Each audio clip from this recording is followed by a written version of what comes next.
He was 17. Average marks, slow memory, easily distracted. No one saw him as special, not even himself, until one night, something snapped. Let me tell you what happened.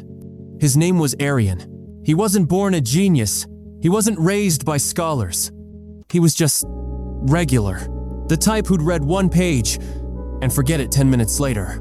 The type who'd try to focus, but end up scrolling reels, lying to himself that, I'll study after this one. Deep down, he hated this version of himself because he knew there was more inside him. But every time he tried, something invisible pulled him back. Until that one night, the night that changed everything. It was 2:13 a.m. Everyone else was asleep. He stared at his notebook filled with scribbled notes, none of which made sense. He threw the pen, slammed the book shut, punched the table. Then he whispered 3 words to himself. I feel useless. Those words broke him. And that break was the beginning. He opened YouTube, searching mindlessly, and somehow stumbled upon a CIA interview. A retired spy, calm, composed, laser focus in his eyes. And the interviewer asked him, how did you learn to memorize entire operations under pressure? The spy answered, we don't memorize, we condition the mind. We brainwash it to obey. Arian paused the video, wound, played that line again. We brainwash it to obey. That sentence hit him harder than any motivational speech ever had. Because that night, Arian realized something. He didn't need more motivation. He needed to reprogram his brain like a weapon, just like the CIA does. So what did he do? He became his own experiment.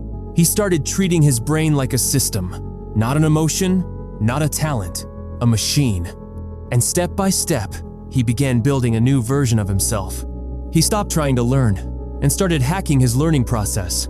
He used something called input hijacking, a technique spies use to trick the brain into thinking information is life or death. He paired this with repetition loops, short bursts of hyper-focused study combined with emotional triggers like music, danger scenes, or even fear visuals to lock memory in. He created what he called a neurohacks mental prison where distractions were simply not allowed. Because every time his mind wandered, he punished it. Not physically, but psychologically. He'd write, I just killed my future, every time he gave in to distraction. And slowly, his brain began to obey. 2 weeks later, the same boy who couldn't remember one chapter was solving entire test papers without glancing at the textbook. His friends thought he was using drugs. His teachers called him gifted, but he wasn't. He was reprogrammed. And the best part? This brainwash isn't illegal. It's not dangerous. It's simply what the CIA teaches their spies to survive memory-critical missions. And today I'll show you exactly how Arian did it. Because this isn't about motivation anymore. This isn't about watching feel-good content and hoping for change. This is about manipulating your brain until it does what you command it to. Because guess what? Your brain doesn't care about your goals. It only obeys 2 things: fear and repetition. The CIA uses it. Spies live by it. And now, so can you. Welcome to Neurohack Learning, the easy mode brainwash method that rewires even the laziest mind into a razor-sharp learner. Arian was just the first example. You're next. Let's begin. Step 1. He triggered a life or death switch. Your brain doesn't remember facts. It remembers emotions. When Arian wrote, if I fail to learn this, my family dies, it wasn't just dramatic. It was neurologically strategic. Let me explain. The amygdala fear center in your brain is more powerful than the logic center when it comes to memory. Why do you remember embarrassing moments from 5 years ago but forget what you studied this morning? Because emotion creates memory gravity. It pulls moments deeper into your brain. That's why the CIA runs agents through fear-based simulation drills. Not because it's fun, but because the brain remembers what it feels in crisis. Arian replicated this. Before each session, he sat still. He closed his eyes and visualized this scene. His family in danger, a countdown ticking, and a voice saying, only if you remember this, they survive. Within 60 seconds, his pulse would rise, his adrenaline would spike, and his brain would shift from lazy to survival mode. When he opened his books after that, his mind wasn't studying. It was preparing for war, This is called artificial urgency training, a psychological trick to hijack your brain's survival instinct and force it to remember. You can't forget what your brain thinks is life or death. This is how spies remember mission-critical data without fail, and Arian turned that into his daily ritual. Step 2. He built a neuro cage to trap distraction. The brain follows the path of least res. The brain follows the path of least resistance, so block every exit. Most people try to focus. Arian forced focus. Here's what he realized. Focus is not about discipline. It's about environmental control. Imagine your brain as a monkey in a glass room. If there's even one open door notification, one sound, one open tab, your mind will escape. It's not your fault, it's biology. So Arian shut every door. He used a dumb phone during study hours. Installed a website blocker that made him type, "I am choosing failure," to unlock distractions. He removed his bed from his room. Saturday on a stool. No comfort. But here's the brutal part. If he got distracted once even for 10 seconds, she would delete everything he wrote and start the whole session again. Why? Because the CIA trains agents using interrupt drills. If you break concentration, you redo the operation. Arian called this his neuro cage. At first, it was torture. He'd restart sessions 5-6 times.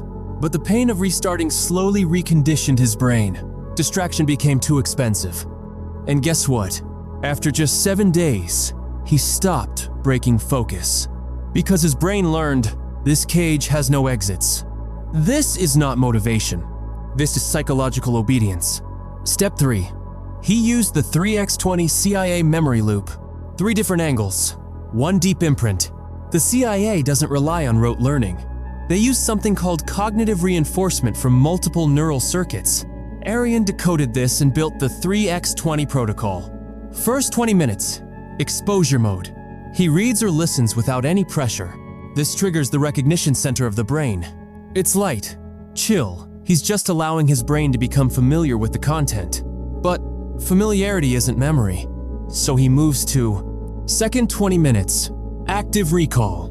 Now he shuts the book, closes all resources, and tries to write everything he remembers. This is painful. It creates mental stress, which tells the brain, this info is important. Lock it in. It's like lifting weights from memory. Finally, third 20 minutes. Emotional lock. In. He now injects emotion into the facts. Reads aloud like he's angry. Links boring terms to ridiculous or terrifying images. Even uses his fear anchor from step 1 to wrap the info in adrenaline. Why does this work? Because each part activates a different brain system. Recognition. Recall under stress. Emotional memory tagging. The CIA uses the same multi-channel reinforcement in field training.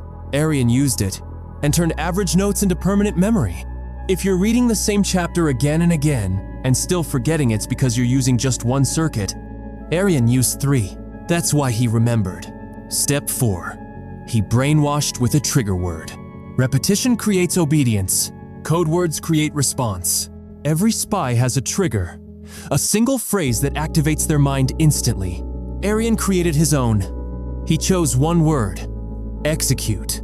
Simple, sharp, military. But here's how he brainwashed himself with it. Every morning for 7 days, he followed the same pattern. Say execute. Splash water on face.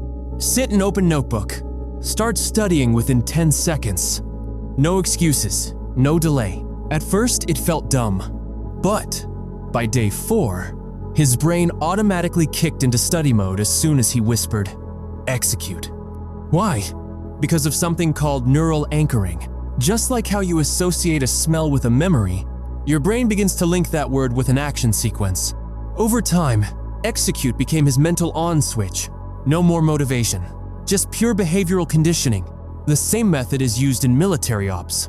When agents hear go alpha, they don't think, they move. Arian trained himself like a weapon, all from 1 word. What's your trigger? Step 5. He repeated to the edge of insanity. Most people test memory when they're fresh. Spies test it when they're falling apart. On Saturdays, Arian created chaos. He'd deprive himself of full sleep, then review his most difficult topics under mental fog. Why? Because memory under exhaustion is proof of real retention. If you can recall under stress, in low energy, when your brain wants to quit, then you've truly burned that data into your subconscious. This is called the sleep deprivation, test used by both the CIA and Navy SEALs to simulate war conditions. Now, Aryan wasn't reckless. He did this once a week, never during exams, and he ensured proper recovery the next day. But he did it consistently. Because this method taught his brain, you must remember even when I'm weak. Most students test memory when fresh. Aryan trained his mind to perform even in failure, and this gave him a terrifying advantage.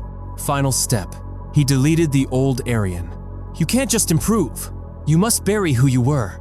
This was Aryan's darkest move. He found an old selfie from the time he was lazy, unfocused, forgetful. He printed it, wrote on the back, "This version dies today. This version dies today." He burned it and whispered, "I'm no longer that person." Why? Because the subconscious doesn't change until you give it a funeral. This isn't motivation, it's psychological rebirth. After that day, every time he felt lazy, he reminded himself, that version is dead. I killed him, and the brain has no choice but to obey a new identity. This is how CIA agents are broken and rebuilt. Their old names, past, identity erased. So the new identity takes full control. Aryan did the same, and from that day forward, he never studied like a student again. He trained like a spy. So, sweetie, be honest with me. Which version of you needs to die today? The lazy one? The forgetful one? The one who keeps saying, "I'll try tomorrow"? Aryan killed that version. That's why he became unstoppable. Now it's your turn. Don't just watch this video and scroll away. I want you to comment below. I'm done being underscore. Fill in that blank with the version you're burying today. Because if you can't name it, you'll never escape it. Let the world see who you're done being, and I'll be right there, reading it, proud of you. Welcome to the Spy State of Mind.